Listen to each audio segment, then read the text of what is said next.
Okay, so back in Classic, right? I've sort of got my head around TCP a bit better now. This thing here is the UI, so you need to make your own interface for TCP. Your own buttons and stuff. So I've got my dash panel input output, and then on number 1 and 2 we're picking up request master and release master. They're sort of temporary, but they're the things that let you turn this whole TCP system on and off.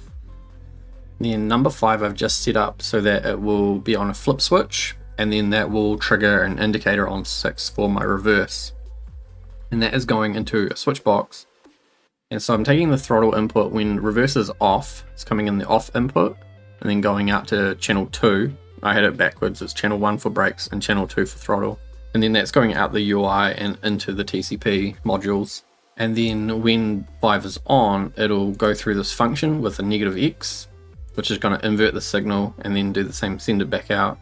And then that will let me chuck it into reverse. So I don't think I need to connect the electricity with these. Now I've actually made the train smaller. I figured I wasn't getting anywhere with the little connecting rod. I wasn't able to find a way to get rid of it. So I figured if I can change to this other wheel, or if I'm being forced to change to this other wheel, then I might as well put it way closer. And so now it's right up against the front wheel, which meant the door, okay, that's backwards. This one backwards too? Yeah, these doors got way smaller, and I had to do things like the light is now hanging over the front. And I also brought the back in a little bit because you actually only need 2 blocks of space to exist. So I have to turn request master on. You can set it so it defaults to be on. The throttle goes from 0 to 100, so this is like a speed detection thing. If we look here, this is the speed that it's detecting off the directional sensor. So I don't know if it's correct exactly. If I'm on 4 throttle and we're doing 14, that should be 14 kilometers. It might be in miles. I don't know why it would be in miles though.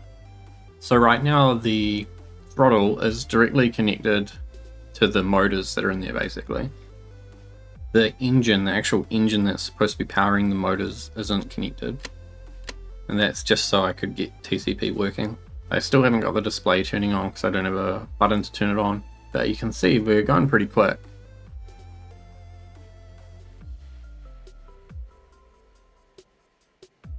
I think having a really short wheelbase as well lets you go around these very janky corners a lot faster.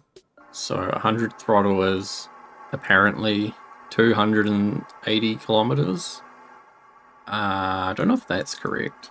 If I press this flip switch, chucks it into reverse, and we rapidly slow down, and notice that there's no sparks. We're not slipping or anything. TCP's got a anti-slip thing built into it, which is really nice. All you have to do is basically connect the throttle and the brakes, and then you can kind of that just makes it go. Separate to TCP, I can now make an ECU that will run the engine, and I think I'm just going to run it at full speed. So here's the 2 versions side by side. The door is now 2 blocks long, and then it's pretty much just the front to get rid of the steam assembly thing and the steam wheel, because it also looked really weird. So just like watch this. Is this not mental?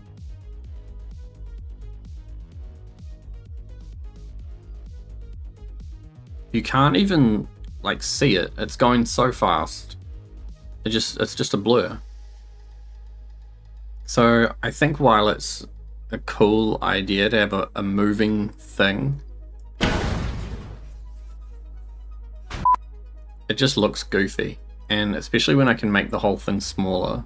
So yeah, I basically chopped that and then brought this wheel right up to here. So I've basically removed 4 blocks, I think. And then I also shortened the front. So it's only 2 blocks long, the black part on the front.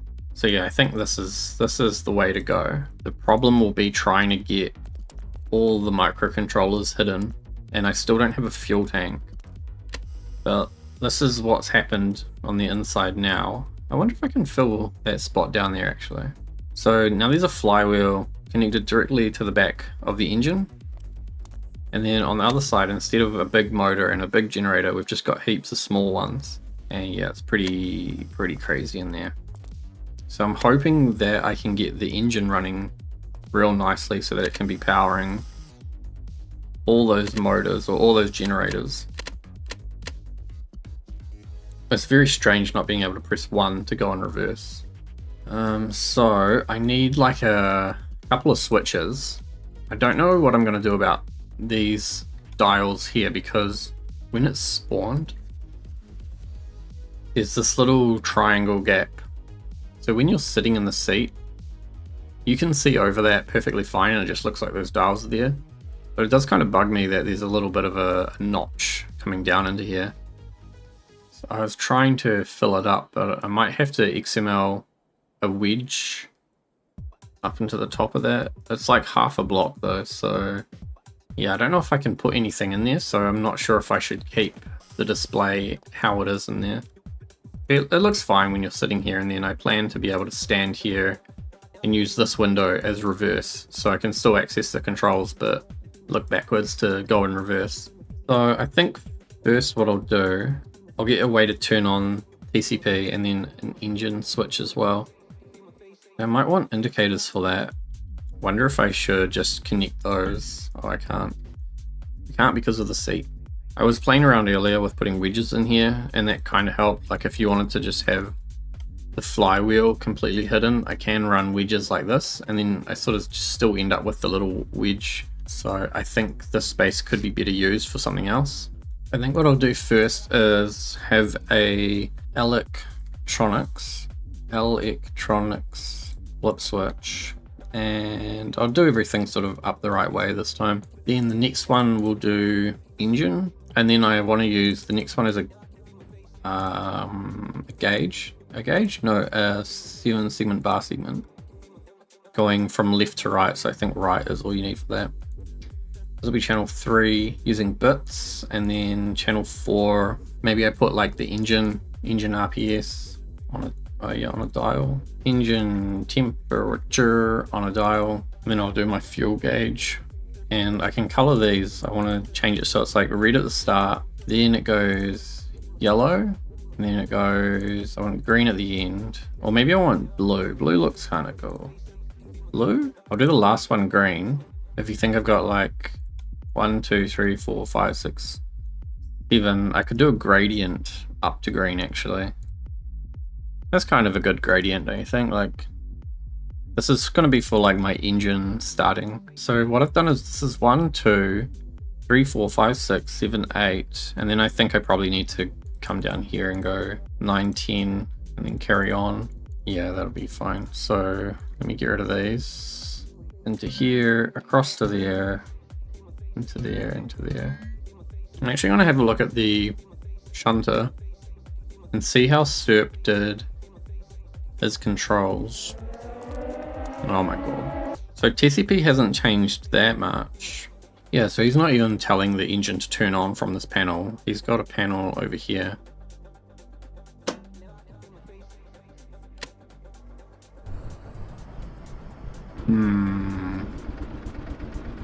He's still using a flip switch though, that was what I wanted to check. Because there is a remote on with these. Up here in the UI we need an output. This is going to get bigger, which is going to be messy. This needs to be engine on. So we're going to have electronics on 9 and engine on. And I think I'll need a relay. Man, this is a really nice green actually. What can I replace with this green? This yellow is kind of yuck. Where can I put a relay? This relay will... What will this relay actually do? Because all I actually need the electronics to do is like turn on the power switch on the display. And then engine on will need to go into my ECU from the key.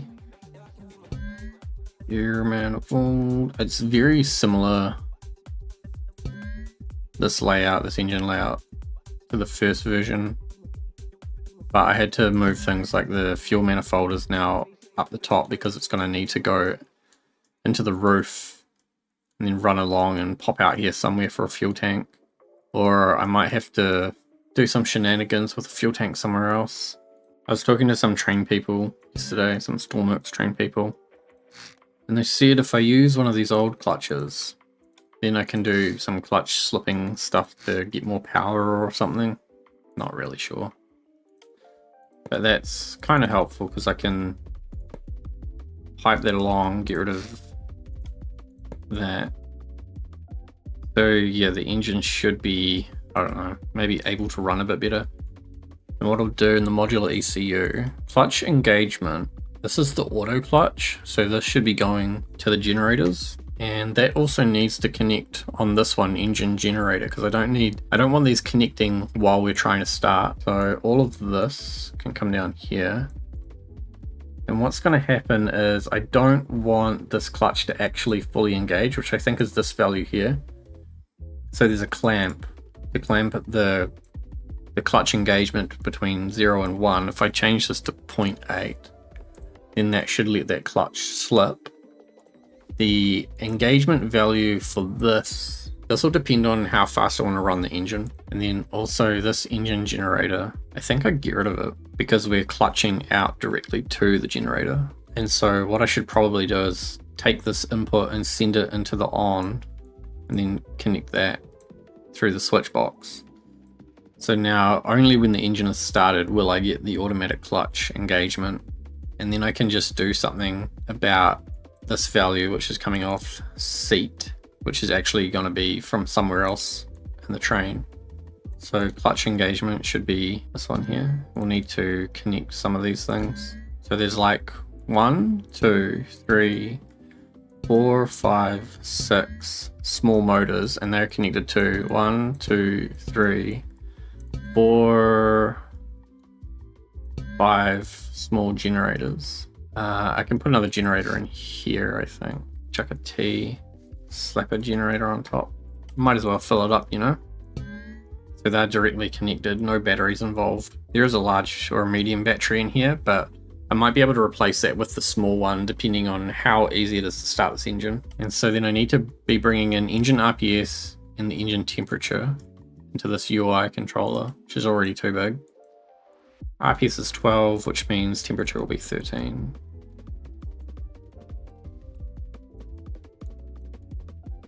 Yeah, so now I need a fuel tank. If I get rid of this battery, I might be able to put a tank in here somewhere. A fuel tank.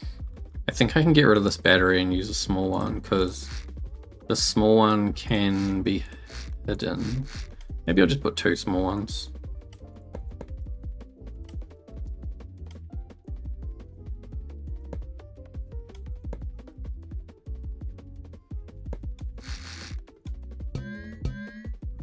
Two small batteries in the front, and then how do I fit a tank in here?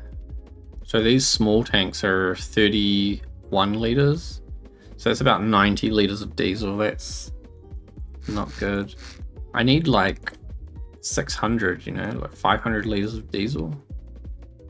I don't think there's any real place I can hide that. Maybe I can put a tank and then run a wall. You think?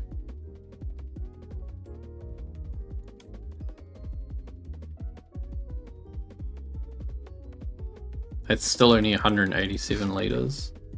Getting that connected to the manifold is kind of impossible as well. I really need probably to sacrifice one of these motors, or we're going to splice into the pipe. This is maybe not a smart idea though. One of these? This will mean that those pipes can fill up with diesel as well, but at least I'm over here now. I wonder if I should get rid of this window. Ooh. Then I wouldn't even need this window. I could have like one window forwards, one window backwards. I feel like that ruins some of the look. Right, so this pipe needs to go into this tank. I can already see how it's done as well. We just go up and into there. And then I can also use this spot here for an anchor. It'd be really nice if I could hide that. Does this instrument panel need to be here? Oh, let's take this and go. See, I can't put it above because then it's in the way of where the anchor is. But what if I just put it in where this door frame is, or where this, yeah, piece of the door is? I might flip it around as well, so that the buttons. Should the button be close to the back or close to the front? Looks a bit weird. Looks a bit out of place when it's not at the back. So then anchor goes in here, and that is for getting fuel in. So the fuel pipe comes across on an angle, goes down, splits into T, and then one more angle comes out the refill. And then if I flip this tank, I can run an angle pipe. Ta-da! Fuel. And then I think I'll have to probably build a wall and put in a little hat. That's okay. And I've got a little spot here. Oh, I could put a battery in there. I would rather have the battery concealed, because if it's in the front and I ram something, then that's not good. If it's in, you know, the back, directly next to the fuel tank, what could go wrong? Well, let's start. Also, yes, very happy about that. So I need electronics. Why doesn't this turn on? Does it have electricity? Should have electricity. Is receiving a signal and it is not outputting video. So this comes to that one. Yep. Electronics. Engine. Nothing. Why no engine? Exhaust 0, air fuels nothing, so I don't think it's starting at all.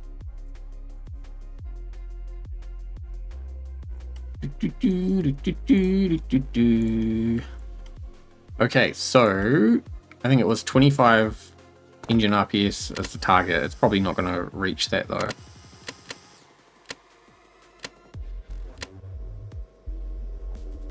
Ah, it does take a while to spin up, doesn't it?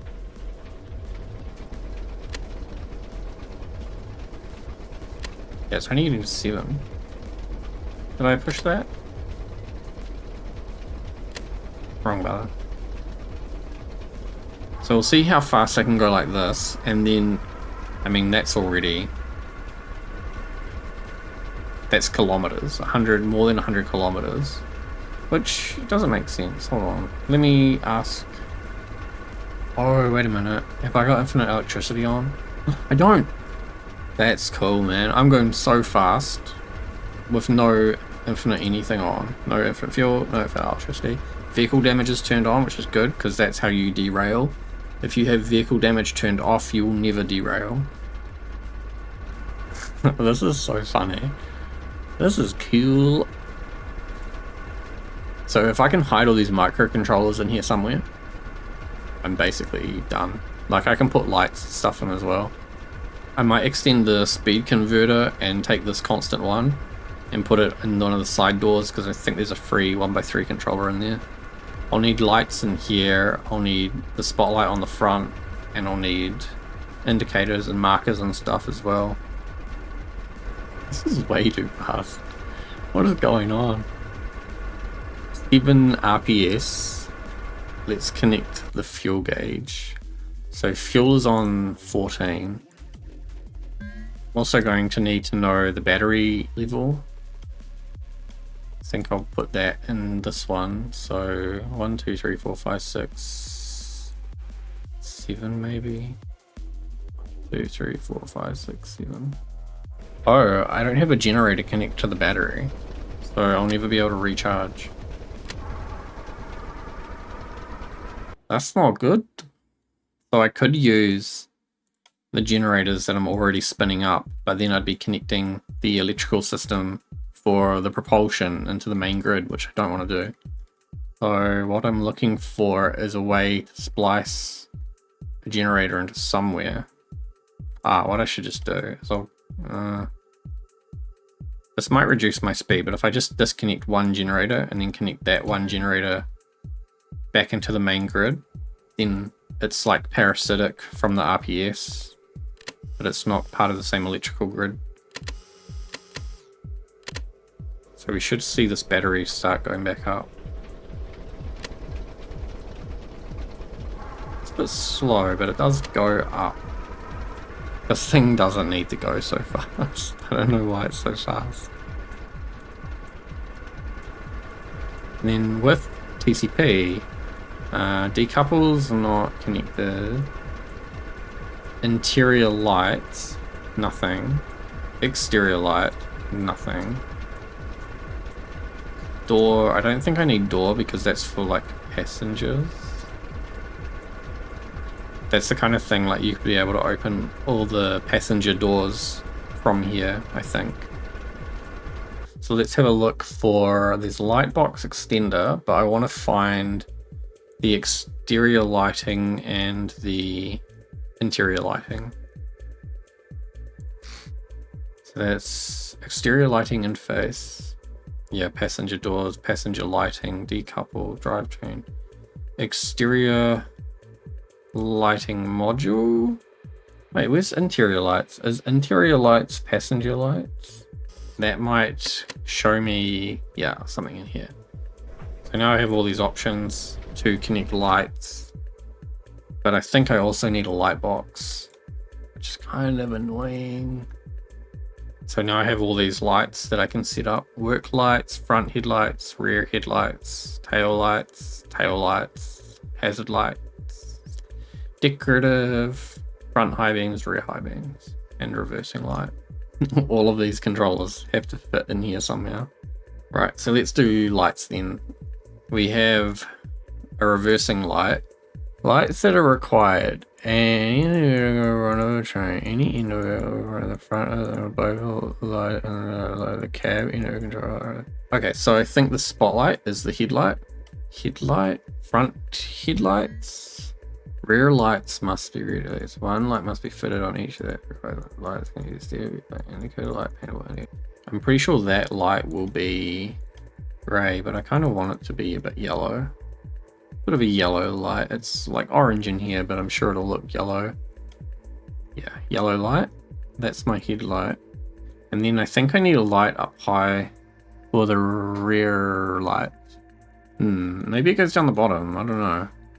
Where'd I put these lights? I've got a spotlight up top. I could put lights up here. That'd be kind of nice. Don't you think? Nah, it looks weird. I think I need like lights down low to be red. You know what I mean? Like some little RGB lights there. Then maybe I need some on the front as well. What I could do is put them in the side like that. What about in the door? Because the door isn't doing anything.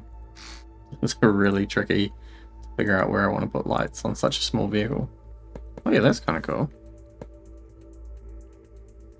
Yeah, I like that. And I think I just want one light. And I'm going to need to move these electrical connectors for the rear coupler. It's going to have to be on a pivot. Kind of like that. But then, like, I don't want it to interfere with anything, which is kind of annoying. Let's put some ropes on here.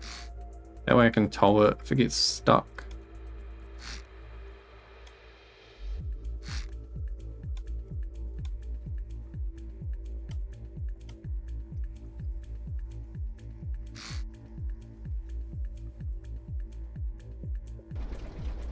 Well, this is the end product, basically. I want to talk to some people about light placement on the littlest train.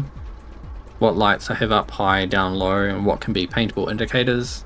And then I need to get TCP working on the wagon correctly. Then I can take the mining machine and go and mine some uranium. So that's the plan. I'm pretty happy with how it is. It's so small. It's ridiculous. And it's pulling this wagon pretty easily right now. And it doesn't need to be fast, it just needs to be able to do it. Okay, it's going pretty slow really. But I might be able to gear up those motors or increase the engine RPS. It's going about 7 RPS right now, and it would be better if it was doing 15 RPS. And then the gearboxes on the motor are all 1-to-1.